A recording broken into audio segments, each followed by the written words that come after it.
lana. Zientzia arluan leheno gizonezko gehiago zeuden guain emakumezko gehiago daude, ikastetxetan, unibertsitatetan, edo nola dago panorama? Beitu, hori arloka bereizi da guztiz. Vale. Eta aurretik handaukan guztiak, bioteknologian, naiz eta teknologia izan, bio guztietan emakumezkoa dira gehiengoak.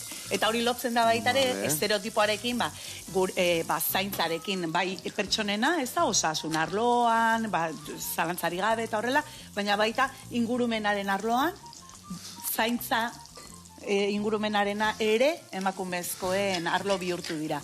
Eta hor gertatu da, arlo horiek leno gizonezkoek zeukaten hor gehiengoa, eta emakumezkoa sartu ala, feminizatu ala, prestigioa galdu dute, eta soldata jetxi egin dira, eta baldintzak okerrago dira. Eta aldiz, horiek gainera zientzia bigunak bezala ditzen, baina zientzia, fizika, matematika horietan, gizonezkoak proportzioan askoz gehiago dira, eta prestigioa irabaziala, dibidez matematikak, orain adimen artifizialarekin, eta horrekin danarekin, igo egin dela prestigioa, orduan gizonezkoak okupatzen dute espazio hori, eta emakumezkoen eunekoa jetxi egiten da. Informatikan ikusi zen garbi. Ulertezina da, azkenian, no? Ulertezina, oza, emakumez hartu dialako, jetxin da... Azken finean, zientzia badelako gizarte egitura bat, eta gaina oso egitura tradizionala, elitista, gizon zurien menpe egon dena, eta horrela bereizten da, bai arloka, eta baita jerarkian ere, ez da? Horizontala, diskriminazioa, arloka, eta vertikala, jerarkia horretan ere, gizonek hartzen dutelako koiko geruzak. Koiko postuak. Ai, ama. Bai. Ze pazientzia daka zuen, ai, ama. Zazeke mena, zein darra.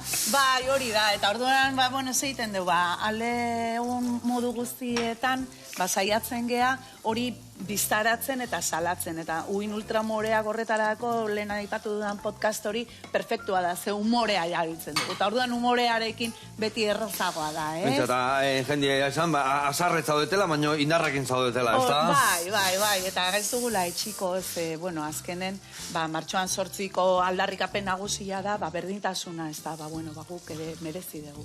Bai, merezi zu eta asko gainea. Gainera, giza eskubide unibertsalena aldarrikapenean, hor jartzen du, deneok daukagula eskubide berdina zientzia eskure izateko, eta zientziaren onura jasotzeko. Giza eskubideen aldarrikapen unibertsalean, Osa, Nazio Batuen erakundea, guen dela, markada batzuk egindako horretan, eta oraindik ez abete eskubide hori. Bueno, ez da bete, eta zen balandak hau naudana txukun jartzeko, ez da? Bueno, horrei heldu, hortan jarraitu, eta, hemen guk...